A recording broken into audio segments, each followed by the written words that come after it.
Muy buenos días a todos. Le damos la bienvenida a esta nueva sesión de El Arca del Saber. En esta tercera sesión, en el Arca del Saber, nos vamos a sumergir en la visión de Fritjof Capra sobre la interdependencia de los sistemas vivos. Desde The Wellington Planet compartimos esta visión holística y la llevamos a la práctica a través de experiencias inmersivas, ¿no?, que nos ayudan a sentir, comprender y actuar en armonía con nuestro entorno. Por ejemplo, una manera sería explorar el mundo con propósito. En The Wellington Planet no solo difundimos conocimientos, sino que también los llevamos a la práctica y a la experiencia a través de nuestros viajes transformadores. Con Nomadic Nature proponemos una forma de viajar que respeta, escucha y aprende cada territorio que visitamos. ¿Por qué viajar con nosotros? Porque exploramos Asia en profundidad, desde los monasterios, jardines zen en Japón. Diseñamos travesías únicas donde el viaje es un camino de crecimiento y conexión. Apoyamos también proyectos locales sostenibles, garantizando un impacto positivo. Proponemos experiencias auténticas, encuentros culturales, caminatas contemplativas, aprendizajes reales. Los invitamos a que se unan a estas experiencias. Si resuenan con ustedes, visiten nuestra página web www.thewellingplanet.org en la sección viajes de Nomadic Nature o nos escriben a info@thewellingplanet.org. Los invitamos a conocernos, a seguirnos y les damos la bienvenida a esta nueva sesión. Los dejo con la doctora. Buen día, doctora. Buenos días, buenas tardes aquí en el otro lado del planeta. Muchas gracias, Catalina, por la intro. Bueno, estamos comentando el libro de Conexiones de Fritjof Capra y si acaso recordar, porque a veces uno se ve los vídeos salteados, quién es Fritjof Capra, ¿verdad?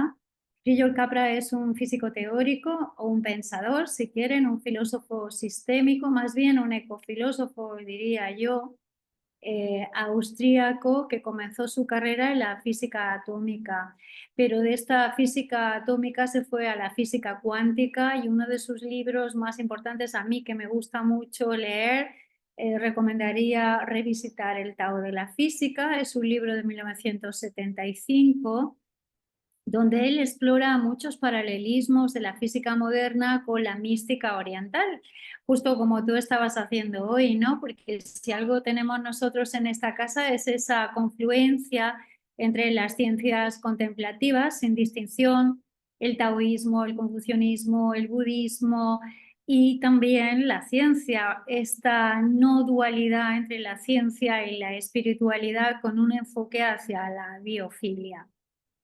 Que me gusta de Fritjof Capra, pues el modelo sistémico de la realidad, que ya estuvimos viendo un poco el otro día, que podemos aunar diferentes disciplinas, como por ejemplo la biología, la ecología, la antropología, la filosofía, la sociología, la economía y también la política, que estamos viviendo tiempos muy duros y la gente me escribe, me llama y me dice, ¿qué hago en este tiempo? ¿Por dónde le agarro? Se me ha roto el mundo, ¿no? Entonces creo que este pensamiento clave, que es la interconexión de todo lo vivo, muy presente en Fritjof Capra, es una propuesta muy buena. Tres ideas fundamentales sobre él: que no vivimos en una serie de sistemas separados, eso lo estuvimos trabajando la semana pasada, que el conocimiento no se puede fragmentar más, que si dividimos ciencia o arte o espiritualidad o economía, realmente estamos fomentando más separación y que el cambio no es solamente de las personas o del contexto o de los bosques, sino que hay una triple transformación. Me gusta esta idea de él de la triple transformación de la conciencia, cómo podemos ir caminando en todo eso. Los libros más importantes: El Tao de la Física, El Punto Crucial, La Trama de la Vida y Las Conexiones Ocultas, que es el libro que nos ocupa en esta mirada integradora de este segundo mes del Arca del Saber. En la semana pasada estuvimos mirando un poco los tres primeros capítulos y en esos tres capítulos ya descubrimos bastantes cosas que eran interesantes, ¿no? Entonces quisiera entrar un poco más sobre cuál ha sido la palabra o la parte más resonante para ti leyendo este libro. Por ejemplo, Katake, ¿cómo lo podrías tú resumir en una palabra este libro de Virgil Capra? Se me ocurre interdependencia, es lo que más me ha gustado de él, ¿no? Como él ve esto que usted nos decía desde la página 1, ¿no? Mm, de la biología, como él ve que todos son redes interdependientes y cómo lo lleva a sistemas más grandes, ¿no? Sistemas ecológicos, sociales y después se mete con la mente y la conciencia. Pero creo que esa es la palabra para mí hoy. Ujú. Gracias. Vamos a ir un poco repasando lo que significa cada uno de los capítulos, ¿verdad? En la semana pasada vimos el capítulo número 1 que tenía que ver con la red con la vida y estuvimos un poco en la línea que tú estás comentando, analizando elementos de la biología contemporánea que nos pueden servir. Por ejemplo, Varela, Maturana, Lovelock, cómo los sistemas se autoorganizan. Seguro que hay muchos otros filósofos y pensadores. No quiero que piensen ustedes que nosotros nos abonamos solo a una cancha, ni mucho menos. Si ustedes encuentran otros pensadores que creen que están relacionados con eso o pensadoras, por favor, nos lo escriben y los incluimos, ¿no? Yo destacaría que este concepto de la autoorganización, que es común en la autopoiesis, es muy importante ahora porque resignificarnos que los seres vivos podemos mantenernos y producir contexto por nosotros mismos es algo muy liberador. La mayor parte de las personas que van a terapia o que tienen dificultades no se creen suficiente, ¿no es así, Cata? Sí, justo, ¿no? Cuando ellos vienen como que estoy arruinado y necesito la ayuda ¿no? De alguien. Y generalmente, bueno, lo que uno hace cuando recibe a estas personas es mostrarle esto, ¿no? Que ellos tienen una sabiduría. Yo siempre digo, se han podido hasta, no sé, hasta ahora que vienen a consultas porque tienen esa sabiduría y nosotros somos como quizás, no sé, en ese momento el acompañante que los tiene que ayudar a encontrarse con esto, ¿no? Que es interno, digamos, de ellos. Exacto. En el capítulo número 2 estuvimos viendo la biología del conocimiento y claro que dentro de un autor encontramos muchos autores. No sé, se me ocurre, por ejemplo, la biología de la creencia de Bruce Lipton, ¿no?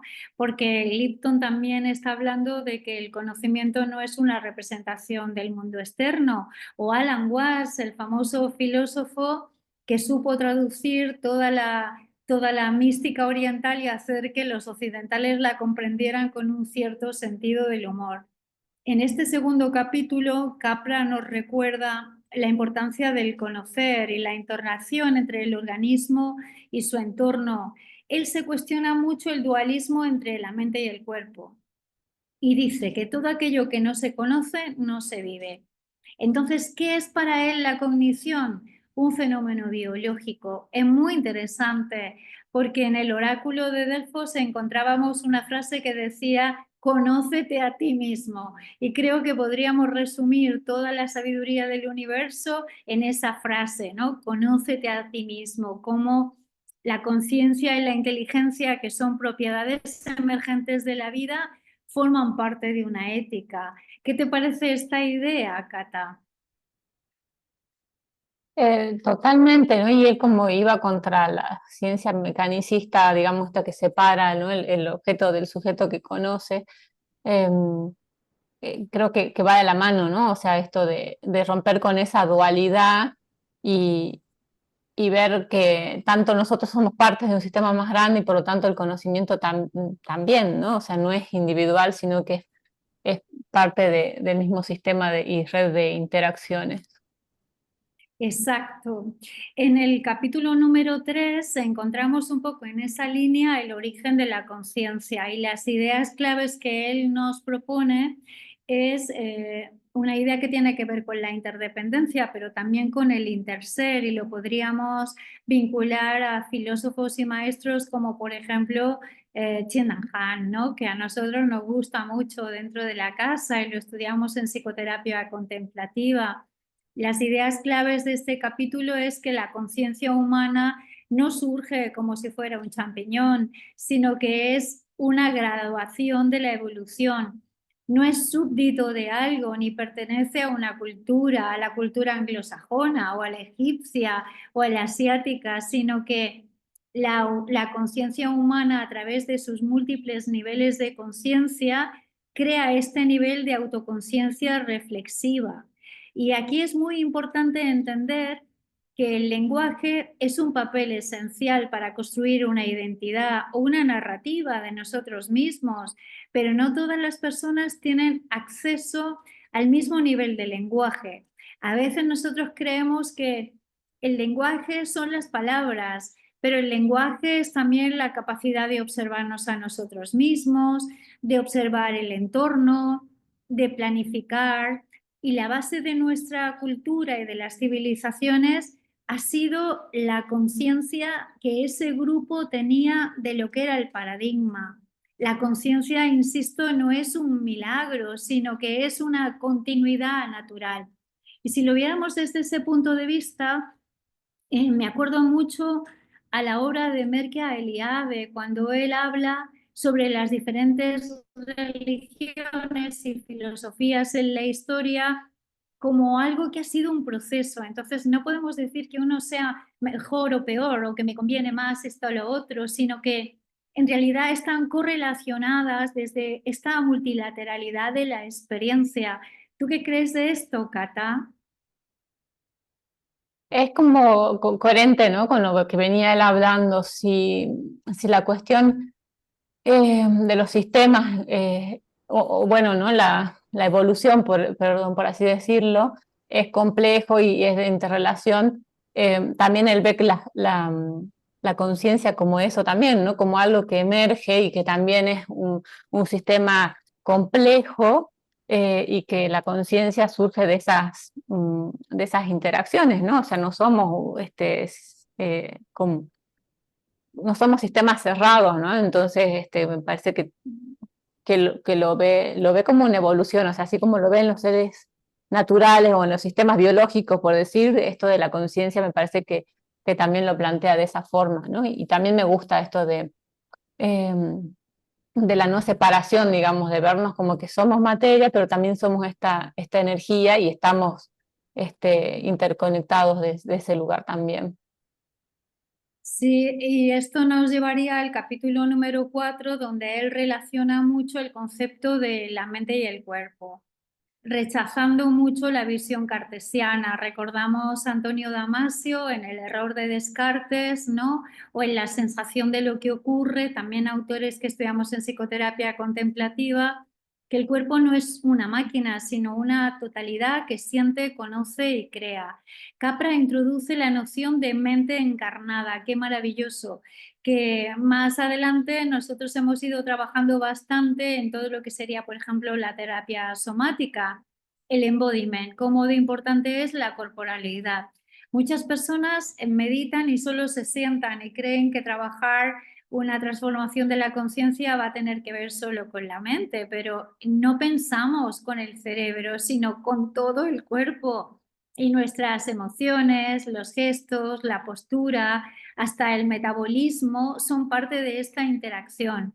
Entonces, Capra nos está sugiriendo una nueva biología de la mente, una nueva psicología, una nueva pedagogía, una nueva, no sé, medicina que nos lleve a pensar que sanar no es curar el cuerpo, sino integrar este embodiment de la mente y el cuerpo. Por ejemplo, en la medicina china esto lo vemos clarísimo, ¿no? Cuando estamos viendo que es una medicina basada en los canales, que cuando te está pasando algo en el cuerpo en realidad tiene una correlación con la mente, o en el Ayurveda también. ¿Cómo de importante es cuando nosotros estamos sanando a las personas? ¿Qué te parece, Cata?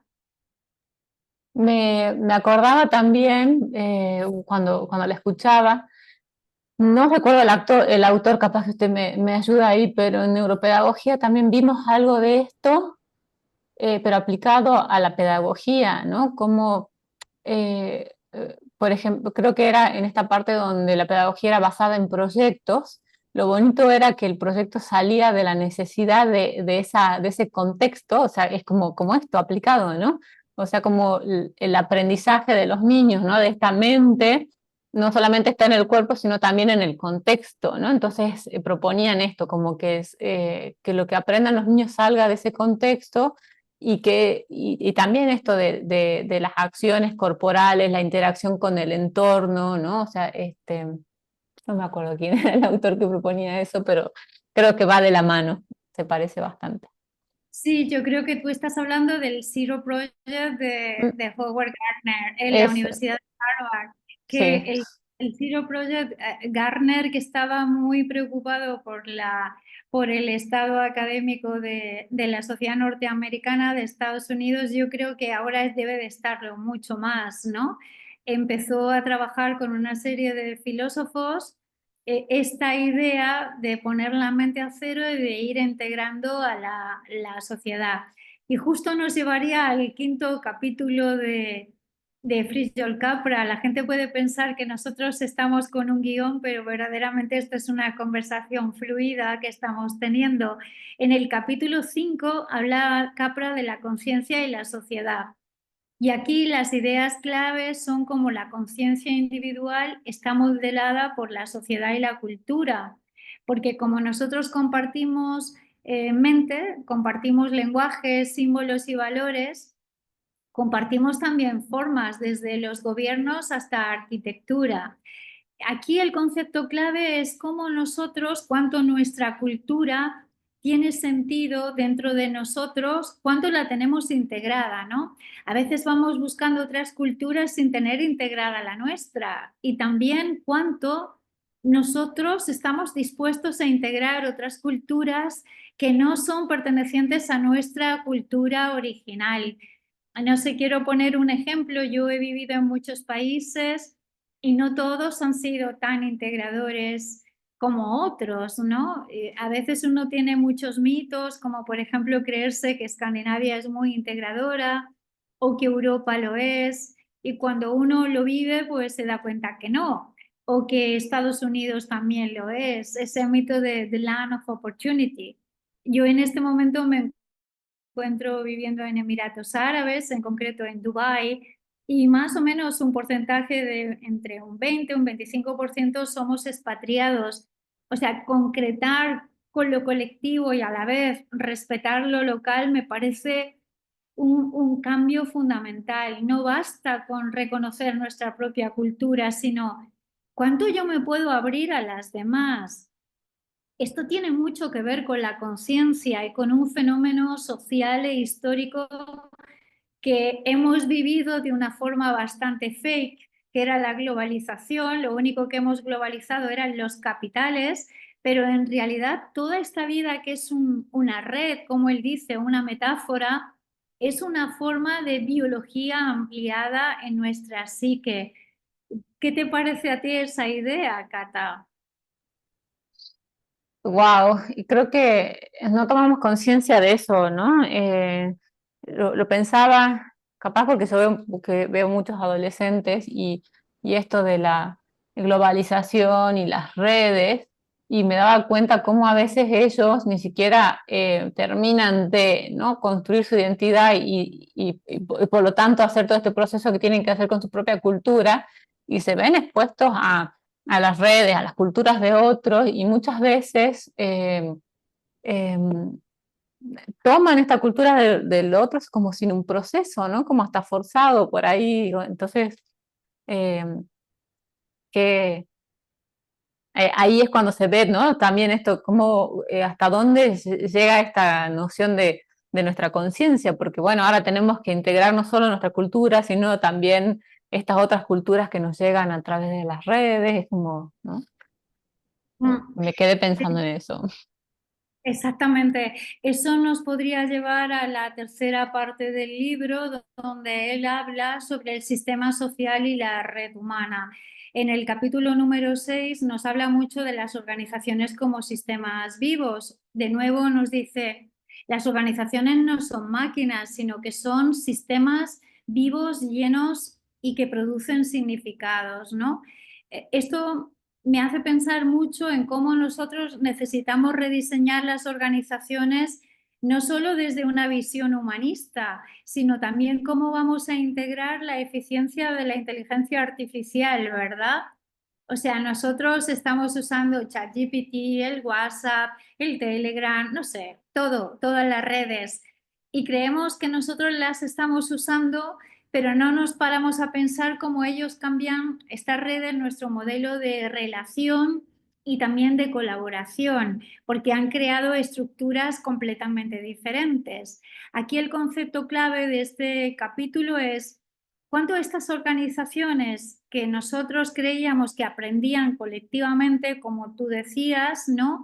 Fomentando la confianza, la escucha y la diversidad, con la incorporación de la inteligencia artificial nos propone cambios súper profundos hacia estructuras que ya no son solamente entre humanos o entre seres vivos, sino entre máquinas.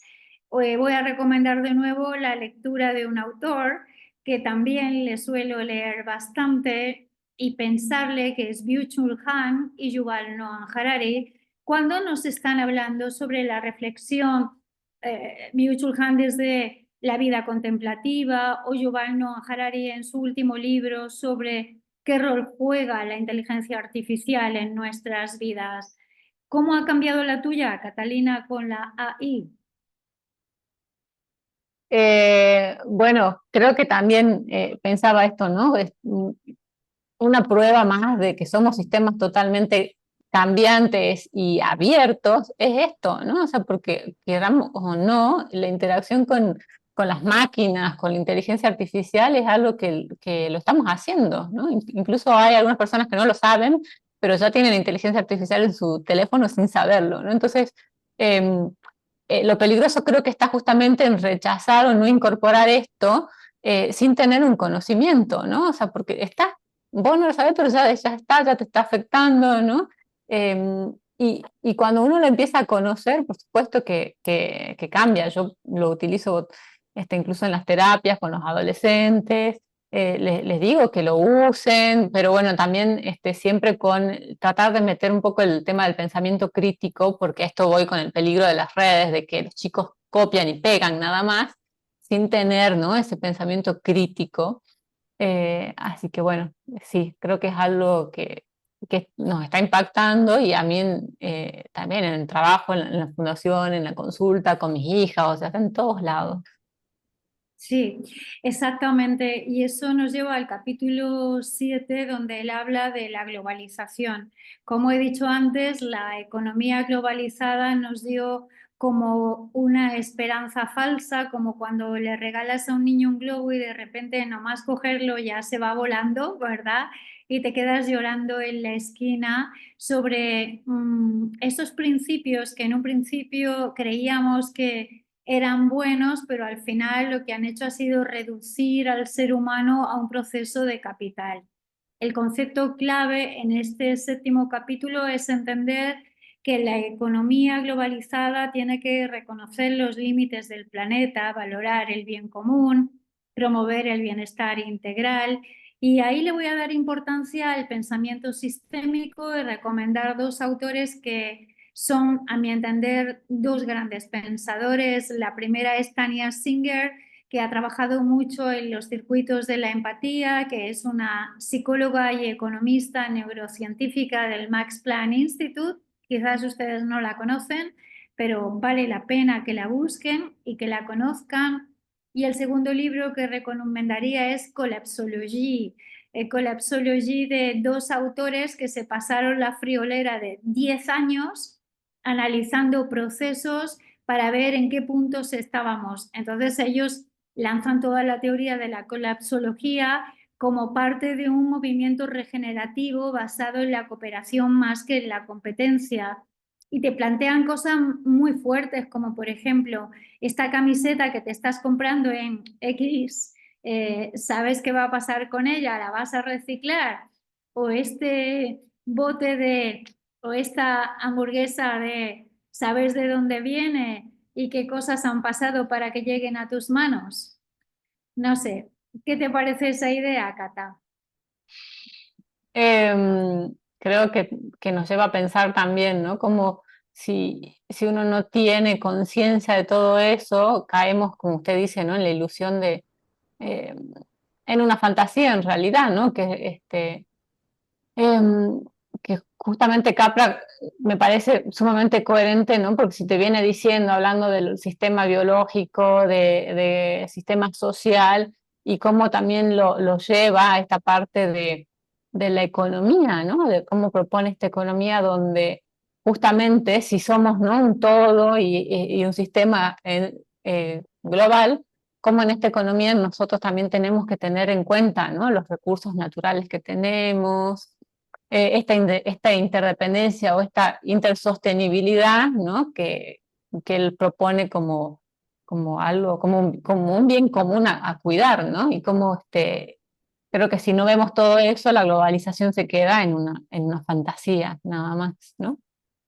Exactamente, porque él está cuestionando todo, nos cuestiona el pensamiento. Cuestionarse está genial. En el capítulo 8 nos cuestiona la relación que tenemos con el poder, ¿no?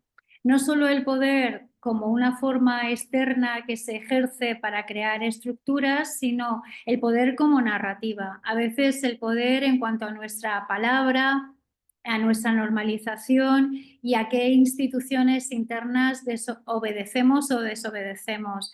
Capra referencia a un filósofo que amo, que es Michel Foucault, y Foucault lo que habla es de que todo lo que le penetra en el lenguaje penetra en la identidad, un poco en la línea de Lacan, ¿no? En el psicoanálisis, la importancia de deconstruir el lenguaje. Y a veces hemos hablado en las clases, Catalina, por ejemplo, de Martin Buber, la importancia de los pronombres, como cuando yo uso el yo, uso el nosotros, mi realidad cambia.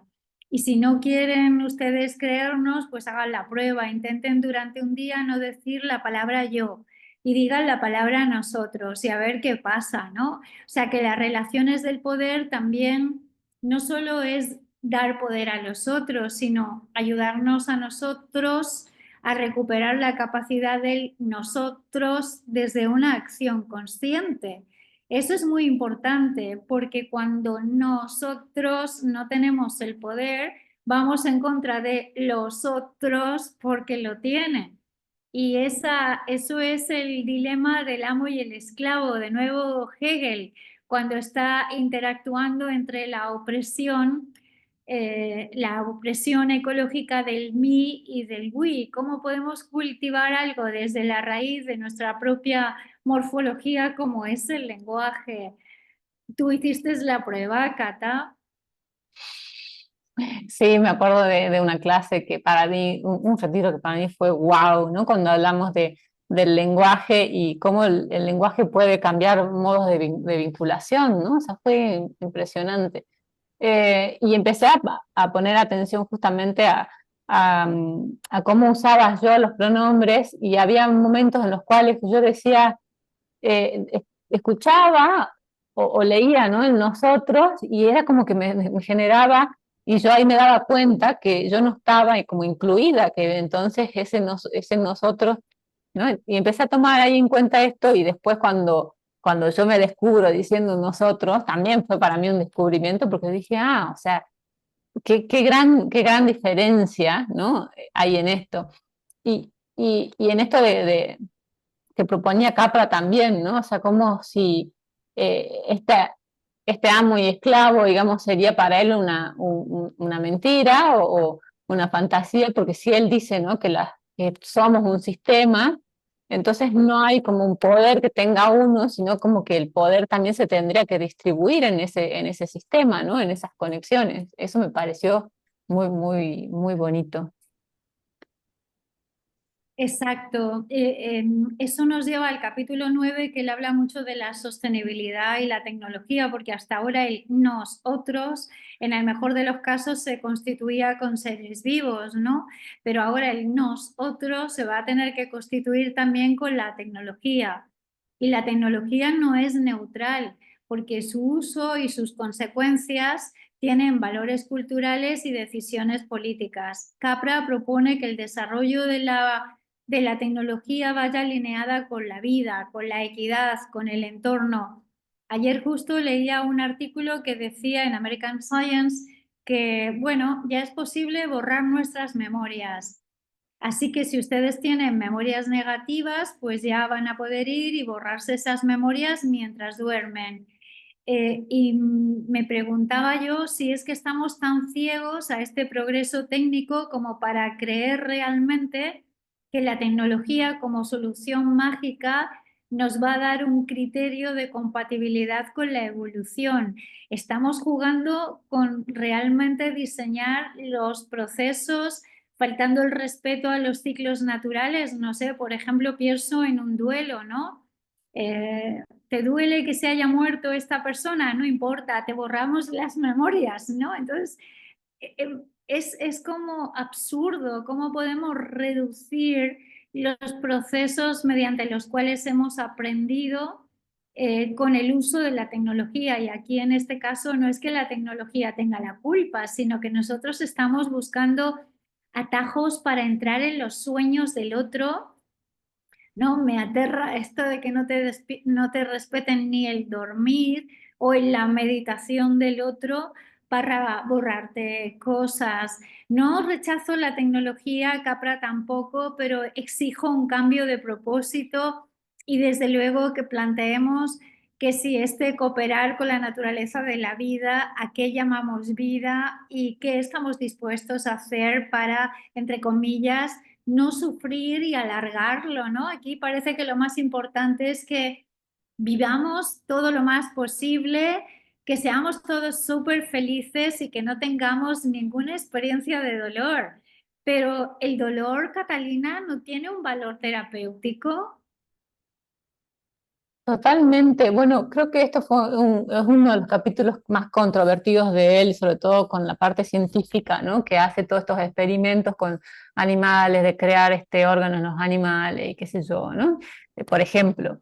Pero bueno, él hablaba justamente de una tecnología que sea parte de todo el ecosistema, ¿no? Y en cambio acá creo que estamos hablando de una tecnología que hasta está desconectada de lo que es el ciclo de la vida, porque si usted me dice que si yo tengo un duelo, ¿no? Y voy, me tomo una pastilla o lo que fuera, ¿no? Y me borran ese proceso, estamos justamente rompiendo un proceso que es natural, ¿no? O sea, que es parte del ciclo de la vida. Entonces, eh, me gusta más esta idea que él propone de una, de una tecnología que sea sostenible, que sea parte y que respete, ¿no? Lo natural y no que vaya como en contra de, ¿no? O sea, como con Sí, prácticas destructivas, incluso de estos rituales o de estos ciclos de la vida. exactamente. Entrando en el capítulo número 10 y final, si acaso reconocer y tomando tus palabras sobre sociedades y prácticas destructivas, ir a hacer una transición hacia sociedades regenerativas. No es que la tierra necesite que nosotros plantemos árboles, más bien necesita que la dejemos sola para que ella sola haga su propio proceso. A veces también eso nos pasa en las enfermedades, no soportamos el dolor y corre, corre a la farmacia o corre, corre al psicólogo porque quieres que te quite eso que no está bien. Pero en realidad, cuando pasa un evento, tiene que haber una transición hacia una regeneración. Confiamos poco en nuestro cuerpo y aquí hay que destacar el papel que tiene la educación, el arte, que todavía no hemos hablado de arte, la ciencia y las comunidades en la transformación. Creo que lo que más me gusta de Capra es su alfabetización hacia el futuro, que requiere un nuevo modelo de civilización que esté basado en la colaboración de los sistemas vivos y no vivos, y que habrá que cuestionarse qué cosa es estar vivo. Por eso, porque no me quiero alejar de la realidad como esto. El gran desafío, desde luego, es cómo podemos construir sociedades sostenibles diseñadas con estos principios de organización y de ecosistemas. Bueno, vamos a ir al resumen. Cata, ¿qué ha sido lo más importante o qué destacarías tú de este libro si lo quisieras recomendar a alguien? Creo que ha sido como, para mí también la palabra que ha sonado mucho hoy ha sido coherencia, ¿no? O sea, él ha partido desde la biología, ha sido como una historia evolutiva para mí, pero a la vez incluye, sobre todo por la época que lo escribe, ¿no? Algo que estamos viviendo nosotros ahora, que es la tecnología. Em, entonces yo sí lo recomendaría por esto, ¿no? Una parte porque nos muestra que somos un sistema, nos hace ver, nos hace tomar conciencia, ¿no? De todo esto y cómo esto también vamos incluyendo estas nuevas tecnologías, pero desde el lado este que, como le decía, ¿no? Del respeto de la interconexión del sistema, ¿no? Y también me gustó cómo lo lleva a la parte hasta económica, ¿no? Cultural, todo esto de la interdependencia y la sostenibilidad. Y siguiendo su parte como de cuestión evolutiva, todo esto como parte de una transformación, porque somos sistemas abiertos y cambiantes, así que sí. Bien. Genial, pues vamos a las palabras finales. Para mí este libro es más que un ensayo, es como una manera de reaprender a ver y a observar la vida, a ver la ciencia y a mirar con ojos que perciban las tramas invisibles que sostienen la vida. Eso no significa entrar en paranoia, porque Capra nos recuerda que no estamos solos ni aislados, que somos nodos de una red viva y que nuestras acciones tienen eco, que el corazón de esta crisis es una crisis de percepción y la cura comienza realmente cuando decimos: nosotros estamos interconectados, nosotros somos inteligentes y nosotros estamos vivos.